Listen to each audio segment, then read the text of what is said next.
Hello बच्चों, welcome to the new lecture of data structure and algorithm series.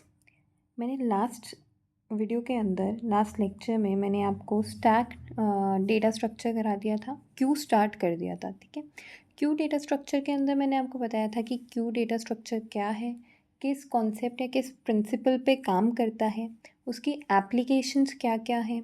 ठीक है, इसी के साथ में उस पर कौन कौन से ऑपरेशंस परफॉर्म होते हैं और उसकी एल्गोरिदम हमने डिस्कस कर दी थी। अब जो हमें पढ़ना है वो है आपका कोड कि किस तरीके से इम्प्लीमेंट किया जाएगा क्यू डेटा स्ट्रक्चर को। तो स्टार्ट करते हैं क्यू डेटा स्ट्रक्चर। ठीक है, इसका कोड मैं लिख रही हूँ, साथ में समझाती भी जाऊँगी।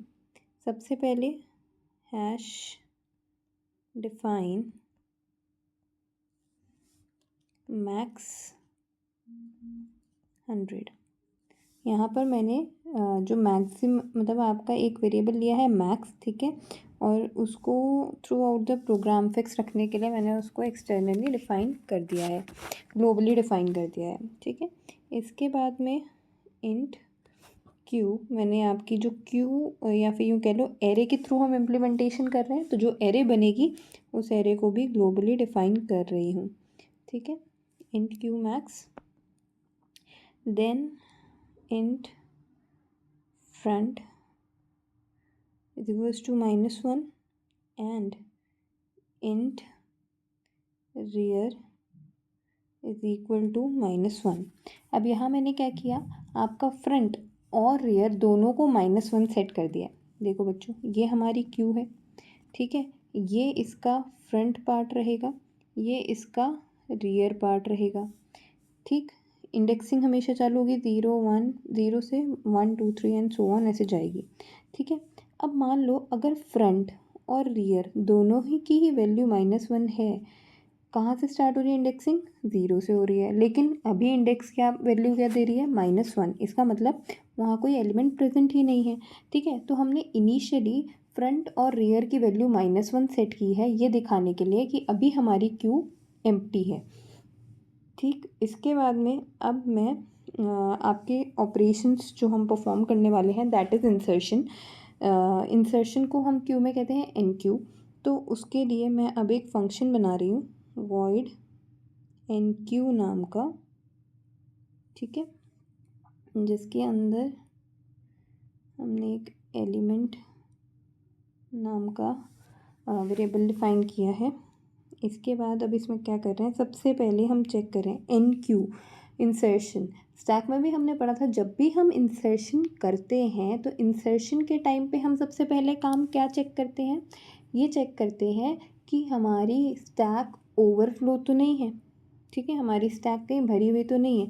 तो सिमिलर वे में जब हम क्यू की बात करेंगे तो क्यू में भी हम क्या कर रहे हैं, सबसे पहला काम यही चेक करना है कि कहीं हमारी क्यू ओवरफ्लो तो नहीं है, हमारी क्यू फुल तो नहीं है।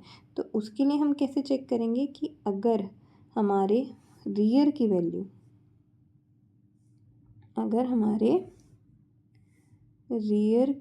क्योंकि इंसर्शन कहाँ से होता है? रियर एंड से होता है। ठीक है, अगर रियर की वैल्यू मैक्स, ये इक्वल्स टू मैक्स -1 है। मैक्स क्या शो कर रहा है आपका?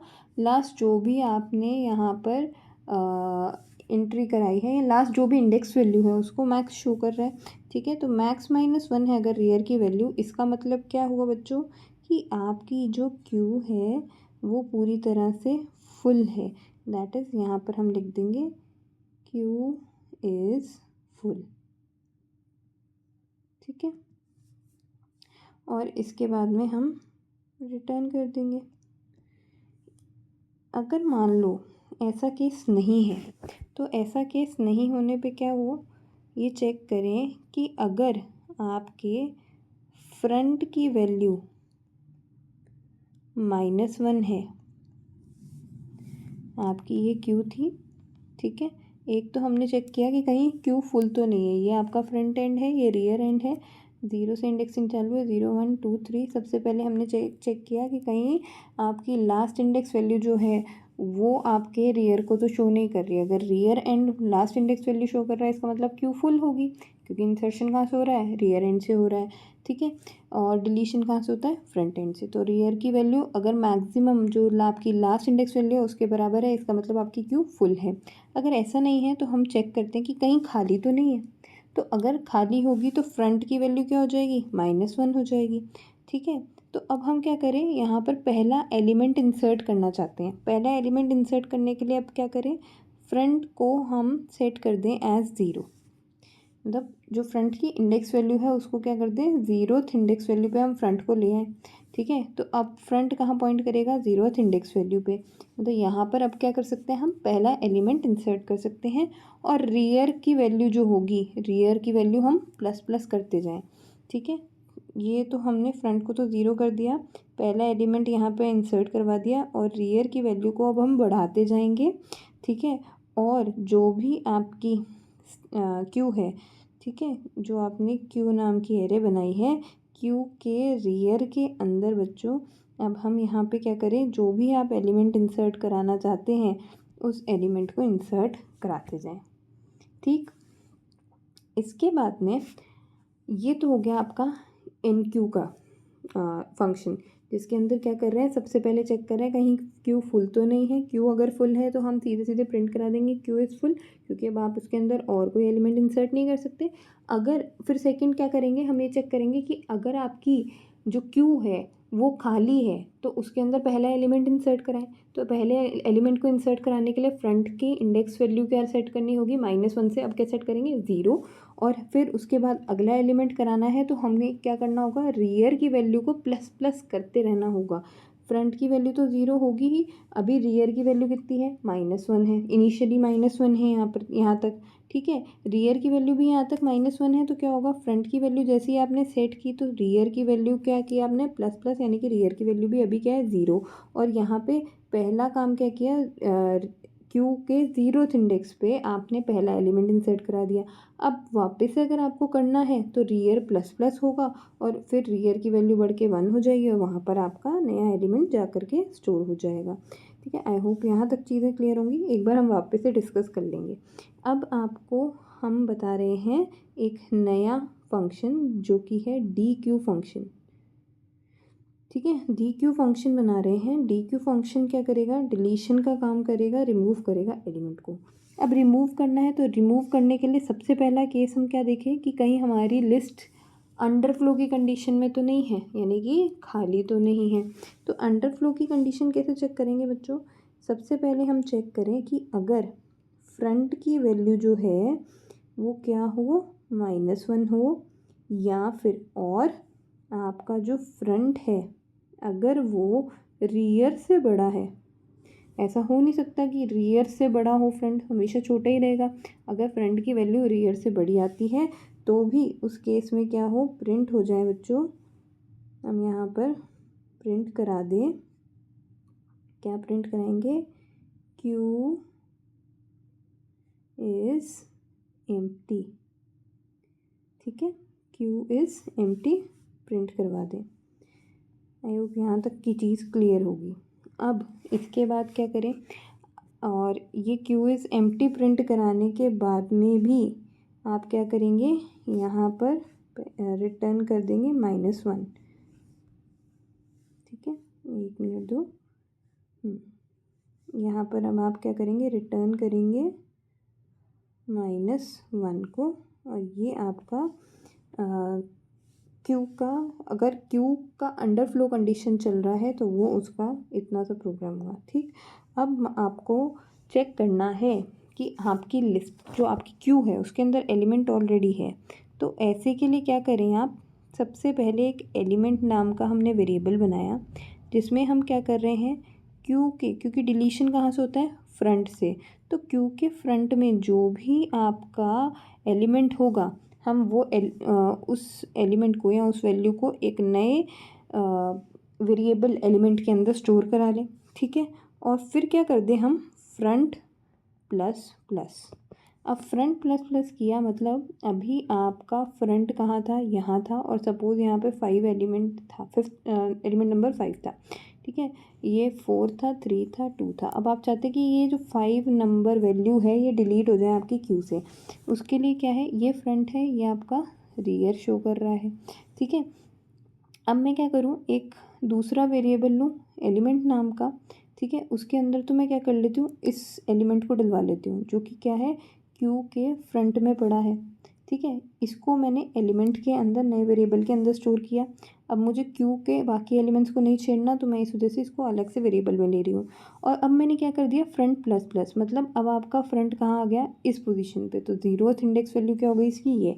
और ये एलिमेंट अपने आप में आपका डिलीट हो चुका है, रिमूव हो चुका है। ठीक है, और अब हमें ये चेक कराना है कि एलिमेंट कौन सा डिलीट हुआ, उसके लिए हम रिटर्न कर दे एलिमेंट को।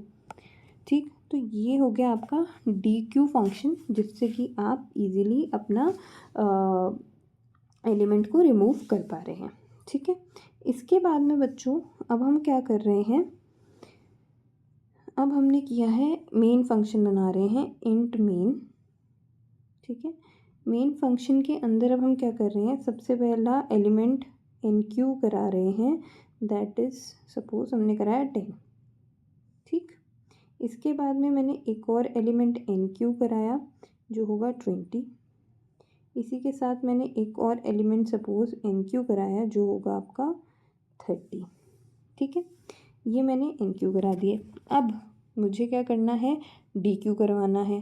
तो डी क्यू करवाने के लिए देखो मैंने क्या किया, एलिमेंट रिटर्न कराया है। तो एलिमेंट रिटर्न कराना है, उसके लिए मैंने लिखा प्रिंट एफ %d। ठीक है, और कॉमा करके मैं कह रही हूँ डी क्यू चल जाए आपका फंक्शन। इसी के बाद मैंने सपोज़ एक बार और चलाया, सेम चीज़ मैं चला रही हूँ, एक बार और चलाती हूँ, तो इससे क्या, यहाँ तक तो आपकी पूरी लिस्ट, आपकी पूरी क्यू खाली हो जाएगी। मैं एक बार और चला के देखती हूँ ये क्या आउटपुट आपको देता है। ठीक है, और इसके बाद यहाँ पे आप लिख देंगे रिटर्न 0। अब देखते हैं क्या काम चल रहा है, कैसे काम चल रहा है। तो स्टार्ट करते हैं। सबसे पहले जैसा मैंने आपको बताया कि मैंने आपकी क्यू का साइज़ ग्लोबली डिफाइन कर दिया है, फिक्स रहेगा कि आपका मैक्सिमम साइज़ जो है क्यू का वो कितना रहे, 100 रहे। ठीक है, इसके बाद में बच्चों मैंने क्या किया, एक आपकी क्योंकि एरे के थ्रू क्यू को इम्प्लीमेंट कर रहे हैं, तो एक एरे बना दी क्यू नाम से, जिसका साइज़ क्या है, मैक्स रहेगा, जो कितना दे रखा है हमने, 100। ठीक है, अब क्योंकि मैं बताना चाह रही हूँ कि फ़िलहाल के लिए मेरी क्यू एम्प्टी है, तो मैंने फ्रंट और रियर दोनों को क्या सेट कर दिया है, -1।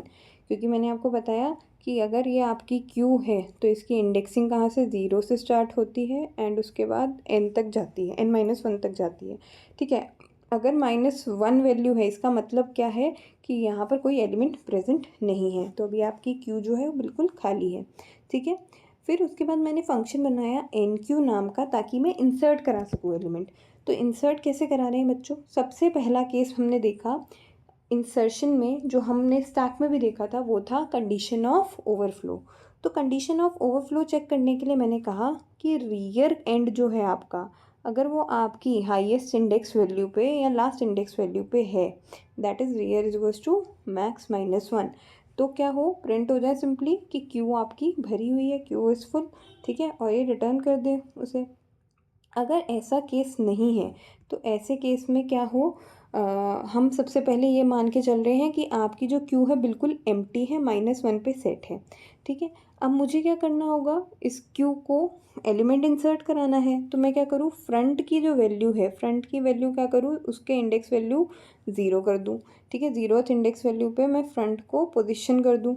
और इसके साथ ही क्या करूँ, अभी तक देखो क्या था, फ्रंट की वैल्यू भी कितनी थी, -1, और रियर की वैल्यू भी कितनी थी, -1। ठीक है, फ्रंट की वैल्यू अब मैंने कितनी कर दी है, 0। रियर की वैल्यू में मैंने क्या चेंज लाया, ++। अब इंसर्शन कहाँ से होता है आपका, रियर से होता है, रिमूवल कहाँ से होता है, फ्रंट से। तो हमें इंसर्शन तो रियर से कराना है, इसका मतलब रियर की वैल्यू भी बढ़ा करके 0 करनी पड़ेगी। तो रियर ++ जैसे ही किया, तो इसकी वैल्यू भी क्या हो गई, 0। और हमने सिंपली क्या किया, क्यू का जो रियर पार्ट है, मतलब जहाँ पर भी अभी रियर होगा, तो यहाँ क्या हो रहा है, ये अगर आपकी क्यू है तो इसमें फ्रंट और रियर दोनों कहाँ, 0th इंडेक्स वैल्यू पे अभी पोजीशन कर रहे हैं। तो ये जो क्यू का रियर है यहाँ पर क्या आ जाए, जो भी आप एलिमेंट इंसर्ट कराना चाहते हैं वो एलिमेंट इसके अंदर इंसर्ट हो जाए। ठीक है, और यहाँ पे आपका इंसर्शन वाला पार्ट जो है, इंसर्शन ऑपरेशन, वो ख़त्म होता है। अब बात करते हैं रिमूवल की। तो डी क्यू करना है, तो डी क्यू के अंदर बच्चों क्या होगा, आपने बोला कि अगर फ्रंट, अब यहाँ जब हम डी क्यू करते हैं यानी कि रिमूवल करते हैं, स्टैक में याद करो, स्टैक में मैंने आपको बताया था हम सबसे पहले चेक करते हैं कंडीशन ऑफ अंडरफ्लो, कि कहीं आपकी स्टैक खाली तो नहीं है। सेम चीज़ हम क्यू के अंदर भी बात करेंगे। तो जो आपकी क्यू है उसमें हम इसको पॉप की जगह स्टैक में पॉप कहते थे, यहाँ क्या कहते हैं, डी क्यू में भी अब आपने चेक किया कहीं क्यू के अंदर अंडरफ्लो की कंडीशन नहीं है। उसके लिए क्या किया, हमने बोला कि जो आपका फ्रंट है उसकी वैल्यू तो क्या है अभी -1, मतलब आपकी क्यू खाली है। या फिर एक ऐसी कंडीशन दे दी जो पॉसिबल नहीं है कि फ्रंट की वैल्यू रियर से बड़ी हो जाए। फ्रंट हमेशा रियर से क्या रहता है, छोटा रहता है। ठीक है, अगर फ्रंट की वैल्यू रियर से बड़ी होती है तो ऐसे केस में हम क्या कह दें कि क्यू क्या है आपकी, एम्प्टी है। ठीक है, और फिर उसके बाद रिटर्न करा दें -1, क्योंकि इसके अंदर कोई एलिमेंट आपका है ही नहीं। ठीक है, इसके साथ में बच्चों अगर मान लो आपको एलिमेंट को, अब कोई एलिमेंट है आपकी जो फ्रंट आपकी मतलब आपकी जो क्यू है उसके अंदर सपोज एलिमेंट्स प्रेजेंट है। सपोज मैंने कहा यहाँ पर कितना है, 2 है, यहाँ 8 है, यहाँ 9 है, या 1 है। ठीक है, अब मुझे ये एलिमेंट जो रिमूवल होगा फ्रंट एंड से, मतलब पहला एलिमेंट जो आपने पहले सबसे पहले डाला था लिस्ट के अंदर वही रिमूव होगा जो फ्रंट पे होगा। फ्रंट कहाँ पे पोजीशन कर रहा है, 0th इंडेक्स वैल्यू पे, रियर अभी यहाँ पर है। ठीक है, तो अब क्या है, इस एलिमेंट को आपको रिमूव करना है। इस एलिमेंट को रिमूव करने के लिए हमने सिंपली क्या किया, जो क्यू का, क्योंकि रिमूवल कहाँ से हो रहा है, फ्रंट से हो रहा है, तो क्यू के फ्रंट में बच्चों जो एलिमेंट प्रेजेंट है उसको हमने एक नए वेरिएबल एलिमेंट में स्टोर करा लिया। ठीक है, स्टोर कराने के बाद में क्या किया, मैंने सिंपली फ्रंट की वैल्यू इंक्रीज़ कर दी, 1 से इंक्रीमेंट करा दिया। तो क्या हुआ, फ्रंट की वैल्यू यहाँ पर आ गई, और जैसे ही फ्रंट की इंडेक्स वैल्यू यहाँ पर आई तो क्या होगा, ये वाला जो पहला एलिमेंट था ये अपने आप में रिमूव हो गया। और एलिमेंट में हमने क्या स्टोर कर रखा था, वो एलिमेंट जो कि हमने रिमूव किया है, वो वैल्यू जो हमने रिमूव की है, तो हम सिंपली क्या कर दें, एलिमेंट को रिटर्न करा दें। ठीक है, अब इसके बाद मेन फंक्शन चलाया। मेन फंक्शन में सबसे पहले हमने इंसर्शन किए, 3 वैल्यूज़ को हम इंसर्ट कर रहे हैं, 10, 20, 30। तो देखो सबसे पहले इसने कहा NQ10 के लिए ये सबसे पहले कहाँ गया होगा बच्चों, ये सबसे पहले गया होगा आपका यहाँ पर। इसने देखो यहाँ क्या किया होगा, चेक किया होगा कि क्या हमारे रियर की वैल्यू मैक्स -1 है। अभी फ़िलहाल आपकी जो क्यू है वो खाली पड़ी है, यहाँ पर कोई एलिमेंट नहीं है, मतलब फ्रंट की वैल्यू कितनी है, -1 है, रियर की वैल्यू भी कितनी है, -1 है। ठीक है, तो ये क्या कह रहा है, ये वाली कंडीशन जो हमारी चलेगी नहीं, इफ़ वाला ये पार्ट चलेगा ही नहीं, तो ये क्या करेगा, आगे बढ़ेगा। आगे बढ़ के इसने देखा, ये बोल रहा है कि अगर फ्रंट की वैल्यू -1 है जो अभी है, ठीक है, तो उसमें क्या करें, फ्रंट को हम 0 सेट कर दें। फ्रंट को हमने 0 सेट कर दिया, रियर ++ कर दिया, तो रियर भी अभी कहाँ है, यहाँ है, और फ्रंट भी कहाँ है आपका, यहीं है। ठीक है, फ्रंट और रियर दोनों 0th पोजीशन पे हैं। और हमने कहा क्यू के रियर में एलिमेंट को इंसर्ट कर दो, जो हमने वहाँ पर क्या दिया, NQ10 एलिमेंट हमने क्या दिया, 10। तो अब क्या होगा, 10 यहाँ पर इंसर्ट हो जाएगा। ठीक है, इसी के साथ में देखो आगे सेम वे के अंदर हमने यहाँ पर NQ करा रखा है 20, NQ कराया 30। तो हर बार क्या है, रियर की वैल्यू बढ़ती गई, रियर अब 1 पे गया, रियर 1 पे जाते क्या हुआ, 20 सेट हो गया वहाँ पे, फिर वो 2 पे गया, वहाँ पे 30 सेट हो गया।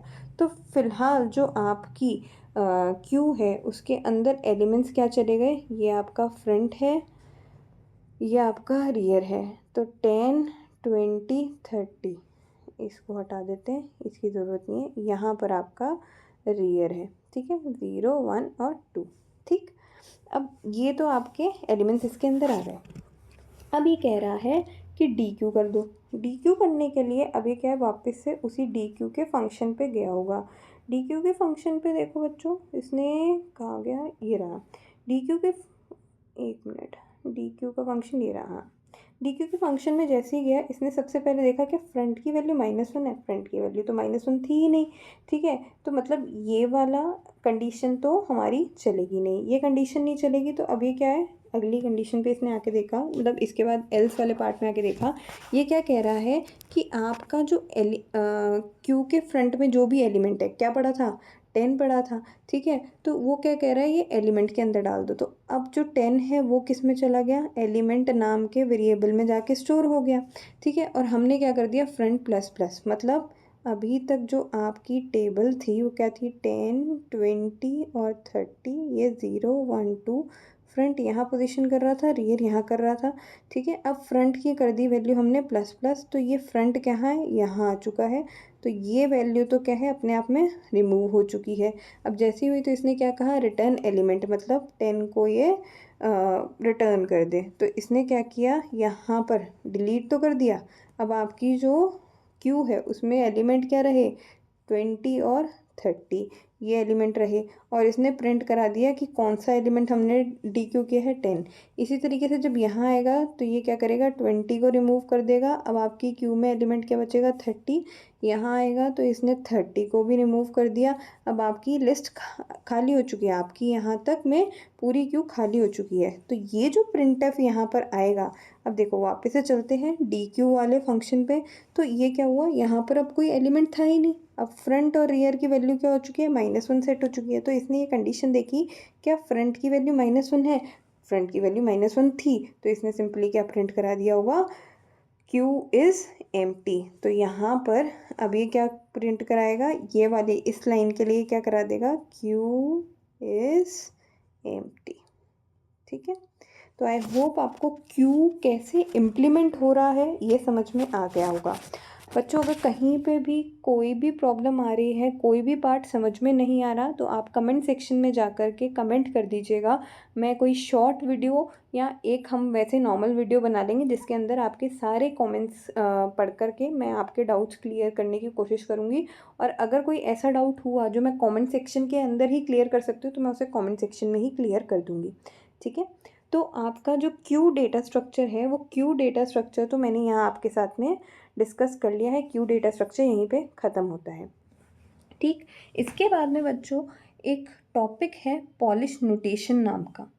पॉलिश नोटेशन बच्चों आपने जो पढ़ेंगे वो आप स्टैक के थ्रू पॉलिश नोटेशंस को इम्प्लीमेंट करेंगे। तो हम डिस्कस करेंगे पॉलिश नोटेशंस को। सबसे पहले तो ये पता होना चाहिए कि पॉलिश नोटेशन आखिर है क्या, ठीक है। तो आपका जो नया टॉपिक है वो क्या है बच्चों, पॉलिश नोटेशंस।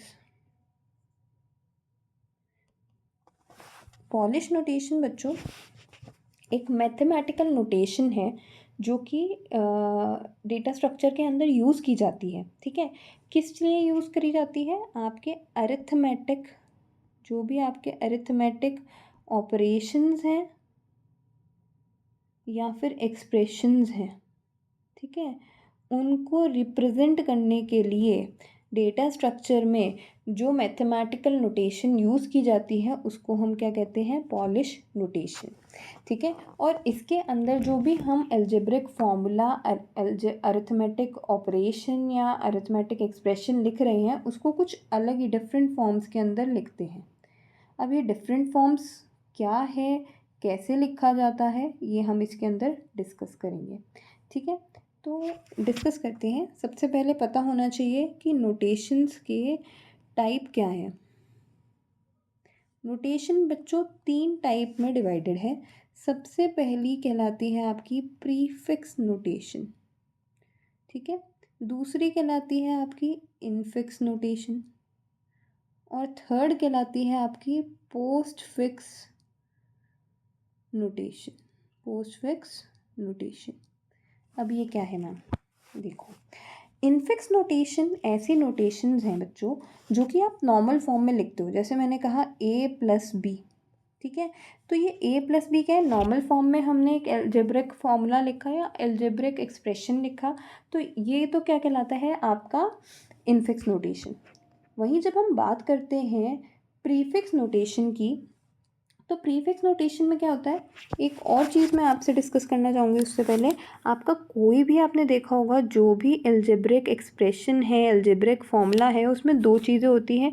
एक तो होता है आपका ऑपरेटर और एक होता है आपका ऑपरेंड, ठीक है। अब ऑपरेंड क्या है? ऑपरेंड वो वेरिएबल या फिर वो वैल्यूज़ हैं जिन पर कोई भी ऑपरेशन आप परफॉर्म कर रहे हैं, ठीक है। और ऑपरेटर क्या है? वो सिंबल है जो कि आप ऑपरेशन परफॉर्म करने के लिए यूज़ कर रहे हैं, ठीक है। तो ऐसा सिंबल जो कि ऑपरेशन परफॉर्म करने के लिए काम आएगा और ऑपरेंड जिन पर ऑपरेशन परफॉर्म किया जाएगा। तो अगर हम इसी की बात करें ए प्लस बी की, तो ए और बी तो क्या है आपके? ऑपरेंड हैं, और प्लस क्या है आपका?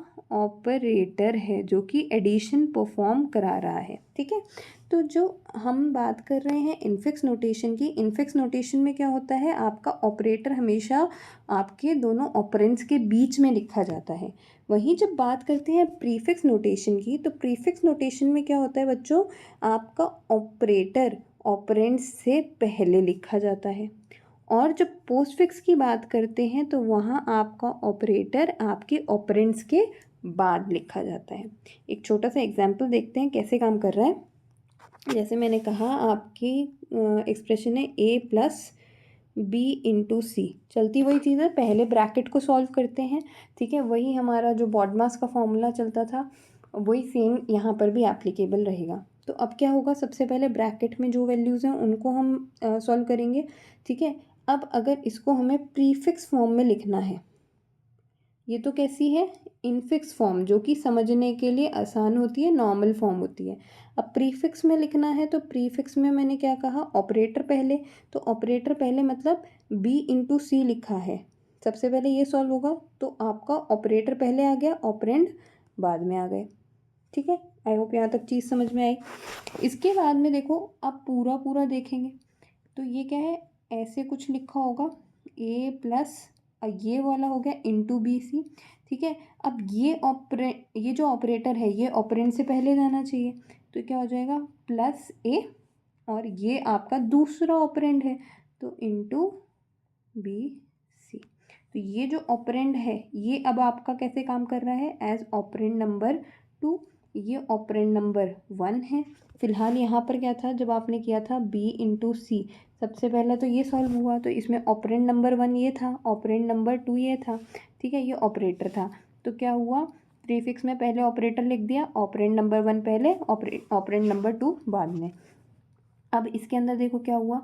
ए प्लस इंटू बी सी, ठीक है, ये चीज़ थी। अब ये तो कैसे काम कर रहा है? एज ऑपरेंड नंबर 2, ये काम कर रहा है एज ऑपरेंड नंबर 1, और ये ऑपरेटर है, तो क्या होगा? पहले ऑपरेटर जाएगा, ठीक है, फिर ऑपरेंड नंबर 1 आएगा, फिर ऑपरेंड नंबर 2 आएगा।